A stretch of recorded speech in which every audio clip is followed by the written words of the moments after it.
वाराणसी में एक धोबी रहता था। धोबी ने दो जानवर पाल रखे थे, एक गधा और एक कुत्ता। गधा गंदे कपड़े घाट पर पहुंचाया करता था और धुले हुए कपड़ों को पुनः घर लाया करता था, और कुत्ता रात में पहरा दिया करता था। गधा और कुत्ता दोनों आंगन में बंधे रहते थे। दोनों प्रेम से परस्पर बातचीत करते थे और साथ ही साथ खाते पीते थे।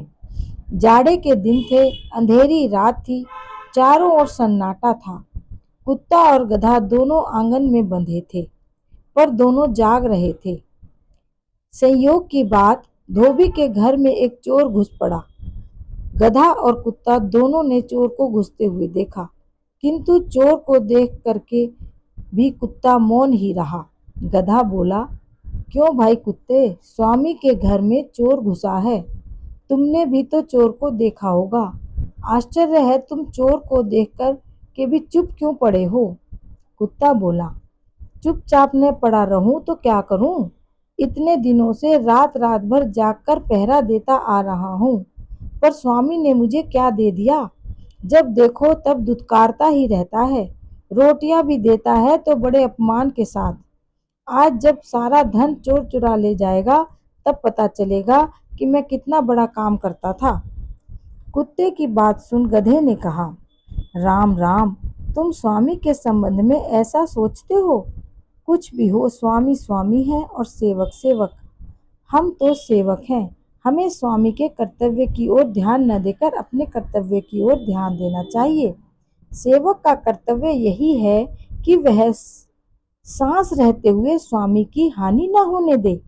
कुत्ता बोल उठा, अच्छा उपदेश दे रहे हो। स्वामी तो आराम से रहे और सेवक दिन रात कष्टों की आग में जला करे।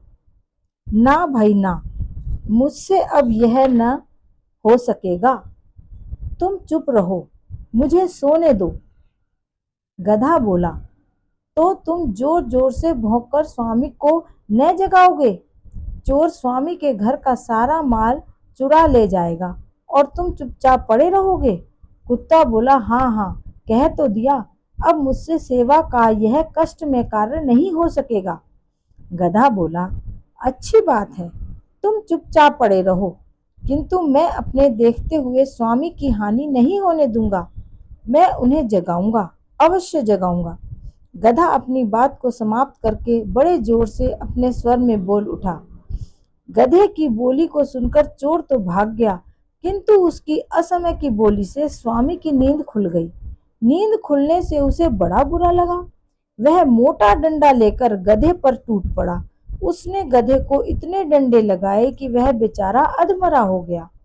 यद्यपि गधे की बोली को सुनकर चोर भाग गया और स्वामी का माल बच गया, किंतु यह काम गधे का नहीं, कुत्ते का था। गधे को जो काम नहीं करना चाहिए था, उसने उस काम को किया, इसलिए उसे दंड भोगना पड़ा।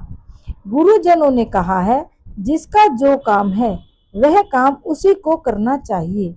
इसके विरुद्ध आचरण करने से दुख का भागी बनना पड़ता है।